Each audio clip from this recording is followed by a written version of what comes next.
Everyone, hello everyone.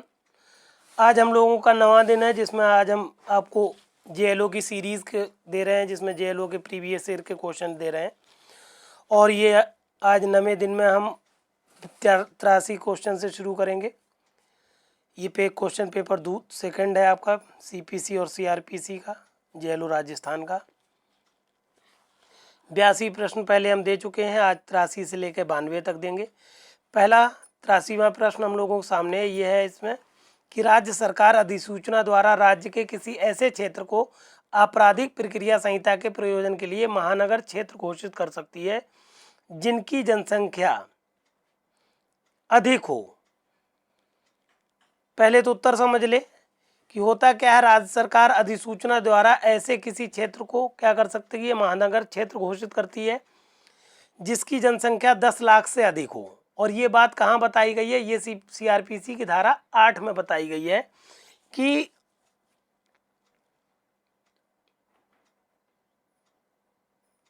जिस महानगर क्षेत्र की जिस क्षेत्र की जनसंख्या 10 लाख से अधिक होगी उसको राज्य सरकार महानगर क्षेत्र घोषित कर देगी।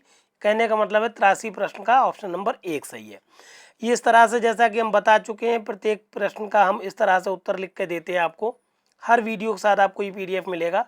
हमने लिख दिया कि दंड प्रक्रिया संहिता की धारा 8 महानगर क्षेत्र से संबंधित है। इसमें बताया गया कि राज्य सरकार अधिसूचना द्वारा राज्य के किसी ऐसे क्षेत्र को महानगर क्षेत्र घोषित कर सकती है जिसकी जनसंख्या 10 लाख से अधिक हो। सारे प्रश्न के उत्तर इस तरह से आपको लिखे हुए मिलेंगे। फिर आपसे 84वां प्रश्न पूछा गया कि बताइए वरिष्ठ पुलिस अधिकारी की शक्तियां किस धारा में वर्णित है। तो दंड प्रक्रिया संहिता की धारा 36 में बताई गई हैं वरिष्ठ पुलिस अधिकारियों की शक्तियां। ऑप्शन नंबर 3 सही है 84वें प्रश्न का। 85वें प्रश्न में पूछा गया है कि ये बताइए प्रत्येक नागरिक मजिस्ट्रेट किसके अधीनस्थ होता है। थोड़ा सा इसमें डाउट है, इसमें दो चीजें इन्होंने देती हैं, सत्र न्यायाधीश और मुख्य न्यायिक मजिस्ट्रेट। एग्जैक्टली इसका उत्तर हमने जो लिख दिया है प्रॉपर आपके पास कि दंड प्रक्रिया संहिता की धारा 15 के अनुसार न्यायिक मजिस्ट्रेट सेशन न्यायालय के साधारण नियंत्रण के अधीन रहते हुए मुख्य न्यायिक मजिस्ट्रेट के अधीनस्थ होता है। कहने का मतलब है जितने भी न्यायिक मजिस्ट्रेट होंगे वो सारे के सारे सेशन न्यायालय के साधारण नियंत्रण में होते रहते हुए और अधीनस्थ किसके होंगे, मुख्य न्यायिक मजिस्ट्रेट के। तो अगर दो कन्फ्यूजन क्रिएट होते हैं यहाँ से आपके दिमाग में कि अगर पूछा जाए कि नियंत्रण किसका होता है तो आप बताएंगे सेशन न्यायालय का, और पूछा जाए अधीनस्थ किसके होते हैं तो हो जाएगा मुख्य न्यायिक मजिस्ट्रेट। कहने का मतलब है 85वें प्रश्न का ऑप्शन नंबर 2 सही है। बहुत ध्यान से याद रखिएगा, उत्तर में हमने लिख दिया है, जो मैटर बोला है वो हमने लिख के भी दिया आपको कि दंड प्रक्रिया संहिता की धारा 15 के अनुसार न्यायिक मजिस्ट्रेट सेशन न्यायालय के साधारण नियंत्रण के अधीन रहते हुए मुख्य न्यायिक मजिस्ट्रेट के अधीनस्थ होते हैं। फिर आ जाइए आप 86 के बाद 86 में पे इसका 85 का ऑप्शन नंबर 2 सही था। 86वें प्रश्न में पूछा गया ये बताइए अभियोजन निदेशक की स्थापना दंड प्रक्रिया संहिता की किस धारा में। तो अभियोजन निदेशक की स्थापना दंड प्रक्रिया संहिता की धारा 25A के अनुसार की गई है। कहने का मतलब 86 प्रश्न का ऑप्शन नंबर सी तीसरा सही है। अभियोजन निदेशक का वर्णन 25A में, सीआरपीसी 25A में किया गया है। अब यहाँ से आप आ जाइए 87वें प्रश्न पर। पूछा गया 87वें प्रश्न में कि ये बताइए कि अपर सत्र न्यायाधीश निम्नलिखित दंडादेश पारित कर सकता है। सत्र न्यायाधीश जो होता है कोई भी दंड दे सकता है, चाहे वो भले ही मृत्युदंड ही क्यों ना हो, मगर उसके दंड अगर मृत्युदंड देता है तो मृत्युदंड की पुष्टि उच्च न्यायालय द्वारा की जाएगी और उच्च न्यायालय की पुष्टि के बाद ही वो दंड परिवर्तित होगा। कहने का मतलब है 87वें प्रश्न का ऑप्शन नंबर 2 सही है। हमने अपने उत्तर में लिख दिया है कि दंड प्रक्रिया संहिता की धारा 15 के अनुसार दंड प्रक्रिया संहिता की धारा 28 के अनुसार अपर सत्र न्यायाधीश को कोई भी दंड देने की शक्ति है, किंतु यदि मृत्यु दंड देता है तो उच्च न्यायालय द्वारा पुष्ट किए जाने की आवश्यकता होती है। फिर आपसे पूछा गया है 88वें प्रश्न में कि ये बताइए दंड प्रक्रिया संहिता के किस प्रावधान के अंतर्गत ये उपबंधित है कि प्रत्येक व्यक्ति किसी अपराध के संबंध में मजिस्ट्रेट या पुलिस अधिकारी की पर्याप्त सहायता करने के लिए बाध्य है। तो सहायता से संबंधित है 37, आप याद रखिए सहायता 37। कहने का मतलब है दंड प्रक्रिया संहिता की धारा 37 में जनता कब मजिस्ट्रेट और पुलिस की सहायता करेगी ये वर्णन किया गया है। तो सहायता से संबंधित, चाहे वो मजिस्ट्रेट की सहायता हो चाहे पुलिस की सहायता हो, तो सहायता से संबंधित धारा 37 है। जनता सहायता करती है मजिस्ट्रेट या पुलिस अधिकारी की।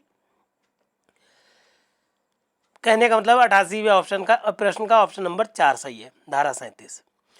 फिर 89 प्रश्न में पूछा गया है, ये बताइए एक प्राइवेट व्यक्ति किसी व्यक्ति को गिरफ्तार कर सकता है। किस हालात में कोई प्राइवेट व्यक्ति किसी व्यक्ति को गिरफ्तार कर सकता है या करवा सकता है, खुद भी कर सकता है। ये भी पूछा जाता है किस धारा में बात हुई है। तो प्राइवेट व्यक्ति दंड प्रक्रिया संहिता की धारा 43 के अंतर्गत किसी व्यक्ति को गिरफ्तार कर सकता है। और कब कर सकता है? ये तब कर सकता है जब उसकी उपस्थिति में अजमानती और संज्ञेय अपराध किया जाता है। कहने का मतलब है अगर कोई व्यक्ति किसी व्यक्ति की उपस्थिति में संज्ञेय और अजमानती अपराध कर रहा है तो ऐसा व्यक्ति, कोई प्राइवेट व्यक्ति भी किसी व्यक्ति को गिरफ्तार कर सकता है। 89 का ऑप्शन नंबर 4 सही है कि उसकी उपस्थिति में एक संज्ञेय एवं अजमानती अपराध किया जाता है तो ऐसा व्यक्ति, प्राइवेट व्यक्ति भी किसी व्यक्ति को गिरफ्तार कर सकता है। और बात धारा 43 के अंतर्गत की गई है। ये 90वें वाले प्रश्न में पूछा गया है कि ये बताइए कुछ अपराधों की इत्तला का जनता द्वारा दिया जाना। कब जनता किसी अपराध की इत्तला दे सकती है? ये बात दंड प्रक्रिया संहिता की धारा 39 में बताई गई है। इसलिए 90वें प्रश्न का ऑप्शन नंबर 1 सही है। फिर 91वें प्रश्न में पूछी गई ये बात आपसे कि ये बताइए दंड प्रक्रिया संहिता की धारा 54 किससे संबंधित है। तो 54 या 54 धारा में बताया गया है कि गिरफ्तार व्यक्ति की चिकित्सा अधिकारी द्वारा परीक्षा। कहने का मतलब है 91वें प्रश्न का ऑप्शन नंबर 1 सही है, गिरफ्तार व्यक्ति की चिकित्सा अधिकारी द्वारा परीक्षा। बहुत इंपॉर्टेंट है ये।